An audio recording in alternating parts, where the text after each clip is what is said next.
Hello students, स्वागत है आप सभी का हमारे चैनल बाइलिंगुअल मैथ्स क्लासेस में। हम लोग पढ़ रहे हैं क्रमचय एवं संचय, जिसमें मैंने कई सारे पार्ट पहले से अपलोड कर रखे हैं। अगर आपने उनको नहीं देखा है या फिर आप इस चैनल पर पहली बार आए हैं तो आप उन वीडियोज़ को जाके देख लें, है ना। क्योंकि आपको भी पता है कि अगर हम किसी भी चैप्टर का इंट्रोडक्शन ना पढ़ें तब शायद उसके बीच के एक्सरसाइज को सॉल्व करना या फिर पढ़ना शायद मुश्किल ही नहीं, लगभग नामुमकिन होता है अगर हम लोगों को इसके बारे में ही कुछ नहीं पता है। ठीक है ना। तो दैट्स वाई मैं आपसे कह रहा हूँ कि आप सबसे पहले इसके प्रीवियस लेक्चर को जाके देख लें। तो आते हैं सीधे टॉपिक पर, और आज का जो टॉपिक है वो है एक्सरसाइज 7E। तो इसमें कुछ खास हमको समझना है नहीं, सीधे करते क्वेश्चन 7E का पहला नंबर।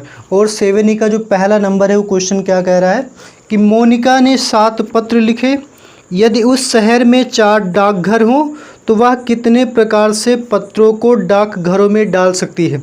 यानी कि मोनिका ने जो 7 पत्र लिख लिए और वो जिस शहर में रहती है वहाँ पर जो है 4 डाकघर हैं, उन 4 के चारों डाकों घरों में जो 7 पत्रों को डालना है। तो आपको बताना ये है कि वह कितने प्रकार से पत्रों को डाकघरों में डाल सकती है।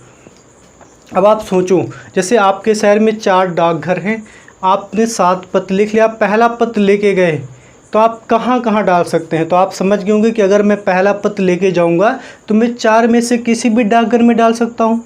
यानी कि मैं पहले पत्र को अगर ले जाऊँगा तो मेरे पास डालने के 4 तरीके हैं। यानी कि पहले पत्र को 4 तरीकों से डाला जा सकता है।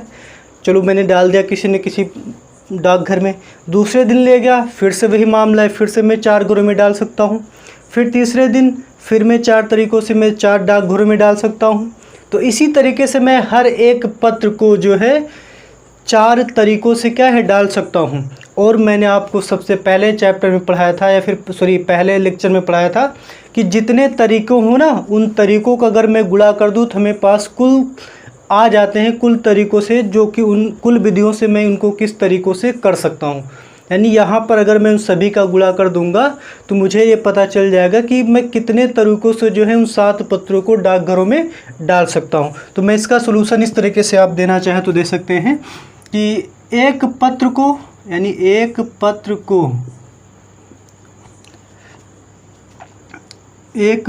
को 4 तरीकों से डाला जा सकता है, क्योंकि किसी भी डाकघर में मोनिका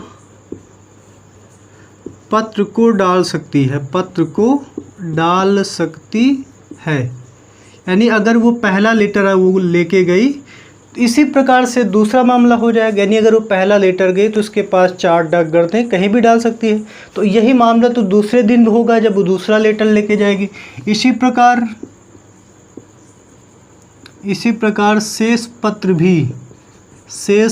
भी जो है 4 तरीकों से डाले जा सकते हैं।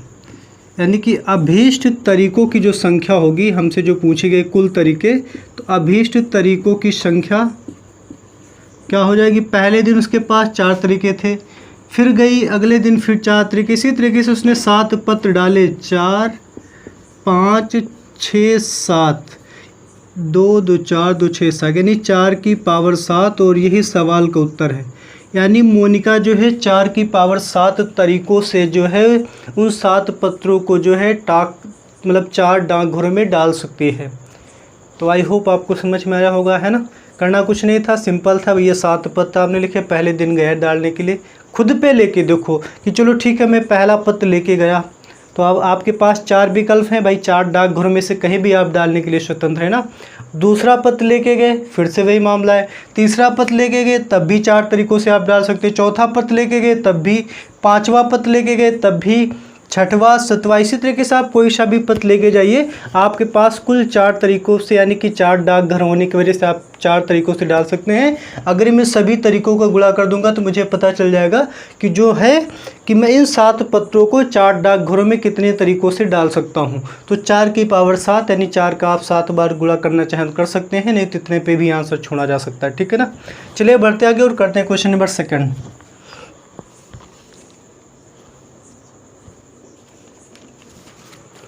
और देखिए जो क्वेश्चन नंबर 2 क्या है कि 5 अंकों की कुल कितनी संख्याएं 0, 1, 2, 3, 4, 5, 6 अंकों से बनेंगी, जबकि प्रत्येक अंक की पुनरावृत्ति कितनी भी बार हो सकती है। तो भैया ऐसे क्वेश्चन मैंने आपको दूसरी एक्सरसाइज में सॉल्व करवाए हैं या फिर तीसरी में करवाए हैं। मतलब आपके पास कुछ अंक हैं और वो जो अंक हैं वो है 0, 1, 2, 3, 4, 5, 6, यानी जो कुल अंक आपके पास जो है, कुल जो अंकों की जो संख्या है, कुल अंकों की जो संख्या वो कितनी है, 7 है। मेरी राइटिंग से थोड़ी सी नहीं, बहुत ही ज़्यादा गंदी है, आप मैनेज करिएगा। देखिए मुझे 5 अंकों की संख्याएं बनानी है, तो मैं इस तरीके से 4-5 डिब्बों को बना लेता हूँ, 2, 3, 4, 5। ठीक। अब आपको पता है अगर मैं पहले स्थान पर 0 को रख दूंगा, अगर आप यहाँ पे 0 रख देते हैं तो आगे कोई से भी अंक डाल दें तो क्या वो 5 अंकों की संख्या रहेगी? तो आप कहेंगे तब 5 अंकों की संख्या नहीं रहेगी। यानी इस स्थान को भरने के लिए हमारे पास कितने तरीके हैं, 0 को छोड़कर 1, 2, 3, 4, 5, 6। इस स्थान को मैं 6 तरीकों से भर सकता हूँ। अब चूंकि मैं कितने भी बार यूज कर सकता हूँ, तो अगर मैंने यहाँ पर कोई रख भी दिया था तो कोई फ़र्क नहीं, उसका दोबारा यूज मैं फिर कर सकता हूँ, क्योंकि उन्होंने कहा है कि कोई भी अंक की पुनरावृत्ति की जा सकती है। अब आगे मैं 0 को भी रख सकता हूँ, तो अब हमारे पास 7 विकल्प हैं। फिर मैं दोबारा यूज कर सकता हूँ, तो फिर 7, फिर 7, फिर 7, यानी कि कुल अभीष्ट जो अंकों की जो संख्या होगी, कुल संख्या जो होगी 6 × 7 × 7 × 7 × 7, यानी कि 6 × 7 की पावर 4। उस 7 की पावर 4, 7 का अगर 4 बार गुणा करेंगे क्या आएगा, मैं देख के लिख देता हूँ। तो आप अगर इन सभी 7 की पावर 4 का गुणा करेंगे तो 2401 आएगा। कितना आएगा? 2401। क्या आएगा? 2401। ठीक है। अब इसका गुणा कर देते हैं।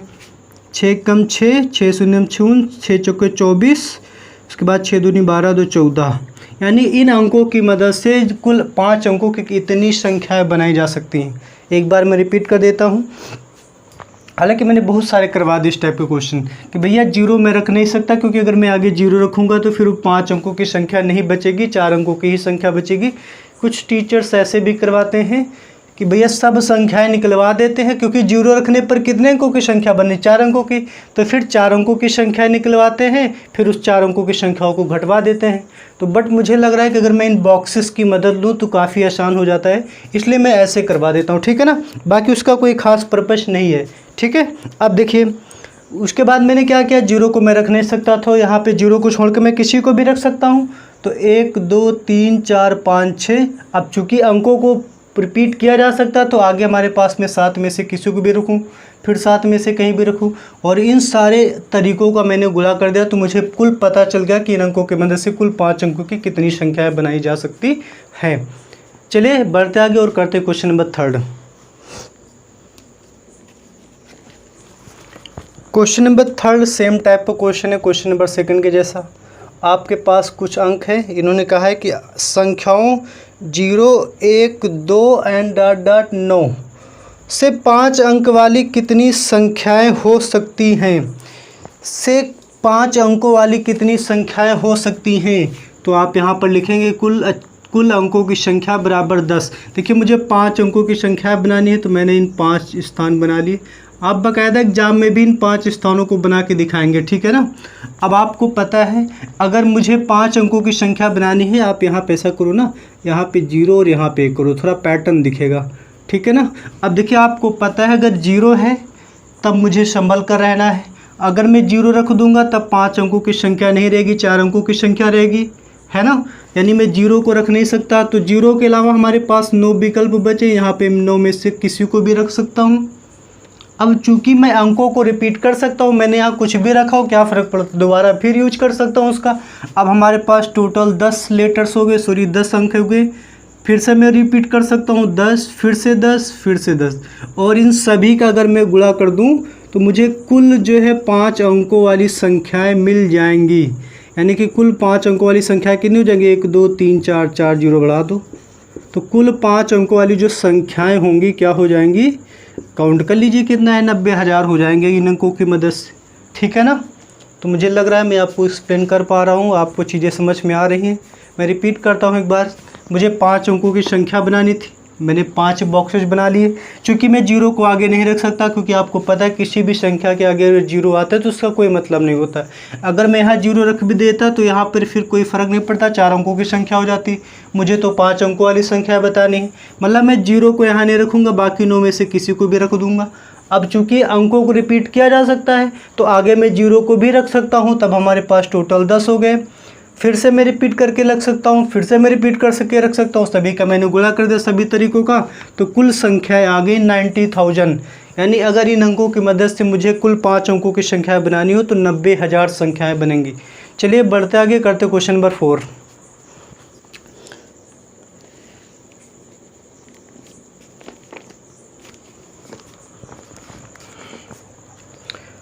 और देखिए क्वेश्चन नंबर 4 क्या कह रहा है कि एक अक्षर ताले में 4 चक्र है, मतलब एक ताला है ना लॉक, उसमें 4 चक्कर में जो है वो लॉक खुलेगा, 4 चक्कर में।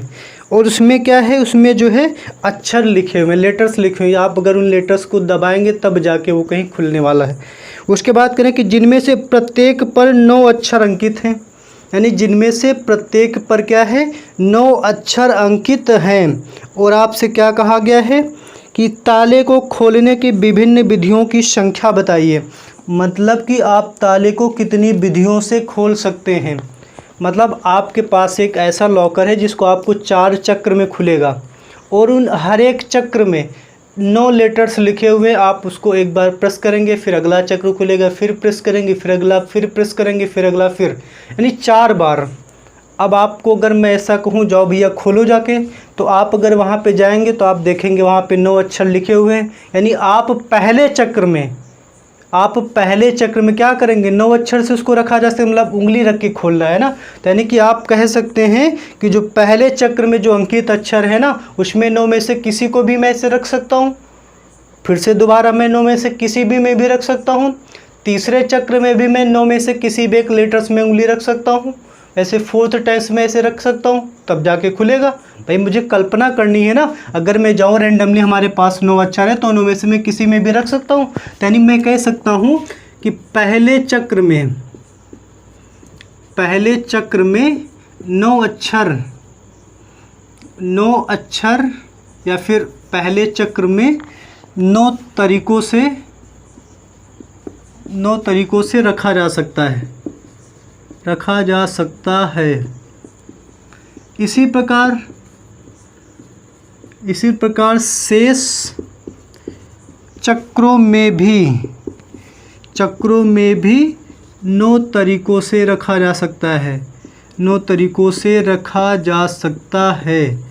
आप ऐसा खुद सोच सकते हैं भाई कि अगर मुझे 9 अक्षर वाला ताला है, मुझे जाके खोलना है, तो आप क्या करेंगे, आपके पास 9 विकल्प बचे, 9 तरीकों से आप उसमें उंगली ऐसे रख सकते हैं किसी में भी।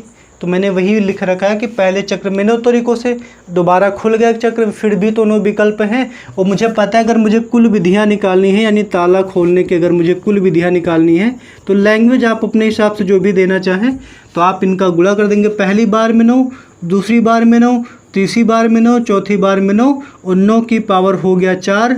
और 9 का अगर आप 4 बार गुणा करेंगे क्या आएगा, मैं देख के लिख दूंगा। तो आप 9 का अगर 4 बार गुणा करेंगे तो 65-21 आएगा। कितना आएगा, 65-21। क्योंकि मुझे पता है कि आप मल्टीप्लाई करना जानते हैं, आपको बचपन में सिखाया गया था, है ना। मैम ने आपको सिखाया था बचपन में 2 × 2 कैसे निकाला जाता है। तो मुझे लग रहा है कि आपको वो बातें याद होंगी कि 9 × 9 81 होता है, 9 × 9 81 होता है, 81 × 81 कर देंगे तो 65-21 आ जाएगा। ठीक, इसमें केवल टाइम लग रहा है, मैं वीडियो की लेंथ को ज़्यादा नहीं करना चाह रहा, तो छोटी छोटी चीज़ें हैं आप कर पाएंगे, मल्टीप्लिकेशन, एडिशन, सब्ट्रैक्शन, है ना। चलिए बढ़ते आगे और करते क्वेश्चन नंबर 5 और देखते हैं क्वेश्चन नंबर 5 क्या कह रहा है।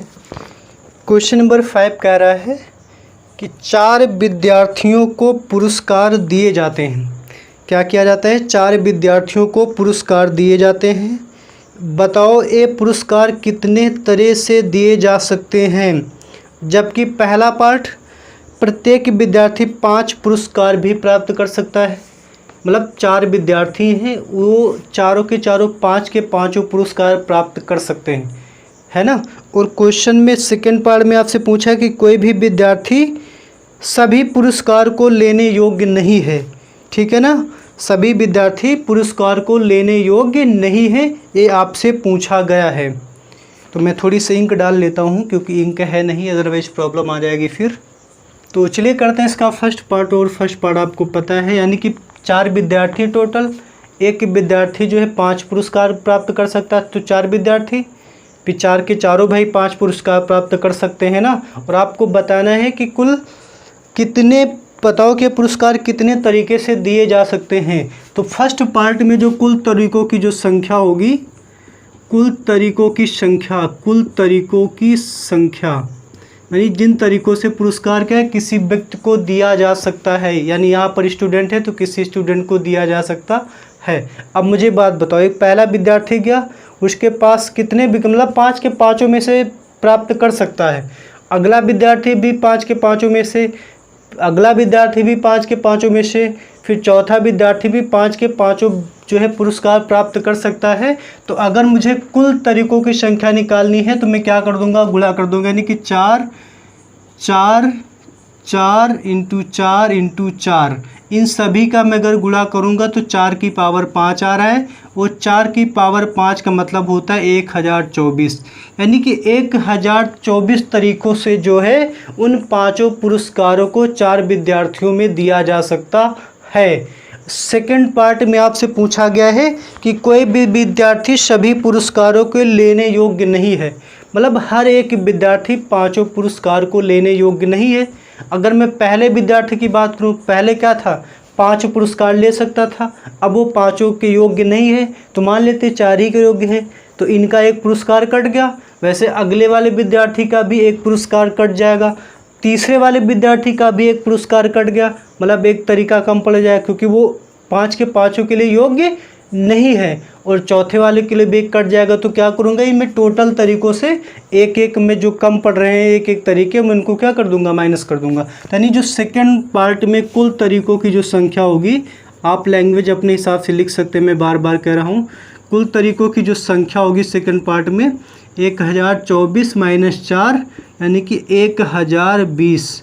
और यही सवाल का उत्तर है जो कि बिल्कुल करेक्ट आंसर है, कोई दिक्कत नहीं है। ठीक है ना। तो मुझे लग रहा है कि मैं इस क्वेश्चन को आपको समझा पाया हूँ। फिर भी कहीं क्वेरी आ रही, डाउट आ रहा है तो आप वीडियो को रिपीट करके देखिएगा। ठीक है, चलिए बढ़ते आगे और करते क्वेश्चन नंबर 6।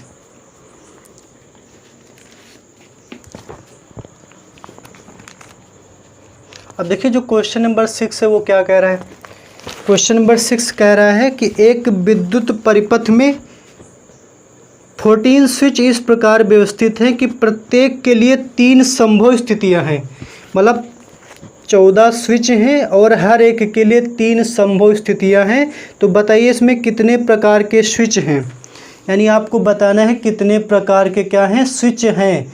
तो चलिए, यानी अगर मैं पहले स्विच की बात करूँ उसके लिए 3 संभव स्थितियां हैं, क्वेश्चन में कहा गया।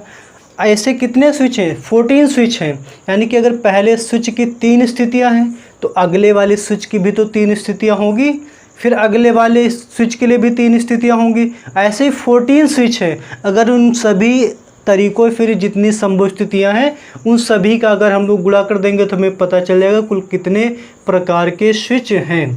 ठीक है ना। तो पहले स्विच, या फिर पहले लिख देते हैं, पहले स्विच की संभव स्थितियां 3 हैं। इसी प्रकार शेष 13 स्विचों के लिए 3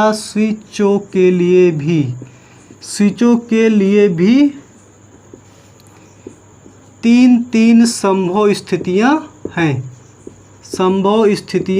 हैं। भाई आप खुद सोचिए, मतलब एक के लिए, अगर एक स्विच के लिए 3 संभव स्थितियां हैं तो अगले भी स्विच के लिए तो 3 संभव स्थितियाँ होंगी ना। ऐसे 14 के 14 जो है इनके लिए 3 संभव स्थितियाँ हैं, तो मैं इन सभी का गुणा कर दूंगा 3 × 3 ऐसे 14 बार।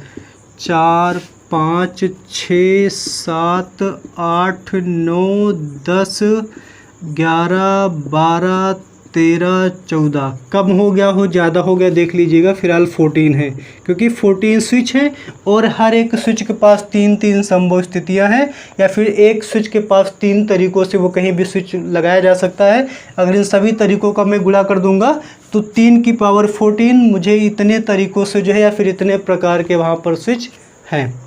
ठीक है ना। तो मुझे लग रहा है मैं क्वेश्चन को आपको समझा पाया हूँ। बढ़ते आगे और करते हैं आज की एक्सरसाइज का लास्ट क्वेश्चन। एक्सरसाइज 7 का लास्ट क्वेश्चन है, देखते हैं कैसे करना है और क्वेश्चन क्या कह रहा है। अब देखिए जो अगला क्वेश्चन है, क्वेश्चन नंबर 7 कह रहे कि एक गांव में एक डाकघर और 3 डाक के डिब्बे हैं। क्या है, एक डाकघर है और 3 डाक के डिब्बे हैं, तब बताओ 3 पत्रों को कितनी तरीके से उसमें डाला जा सकता है। पहला क्वेश्चन आ गया, मतलब एक डाकघर और 3 डाक हैं। तो अगर मैं आपसे पूछूं कुल डाकघर बताओ, कुल डाकघर कहने का मतलब है भैया एक तो डाकघर है मतलब वहाँ पे पत्र को डाल सकता है, 3 डाक के डिब्बे हैं तो उसमें भी तो पत्र को डाला सकता है। तो कुल डाकघर हो जाएंगे 3 + 1 = 4, यानी कि 4 डाकघरों में जो है पत्रों को डाल सकती है। ठीक है, जो भी है डाल सकता है। कह रहे कि 3 पत्रों को कितनी तरह से उनमें डाला जा सकता है। तो अगर मैं कहूँ कि वो पहला लेके गया, पहला पत्र, कितने डाकघर है, 4 डाकघर है कि नहीं, तो 4 में से किसी में भी डाल सकते हैं। वैसे दूसरा वाला पत्र लेके जाऊँ तो उसको भी मैं 4 में से किसी में भी डाल सकता हूँ।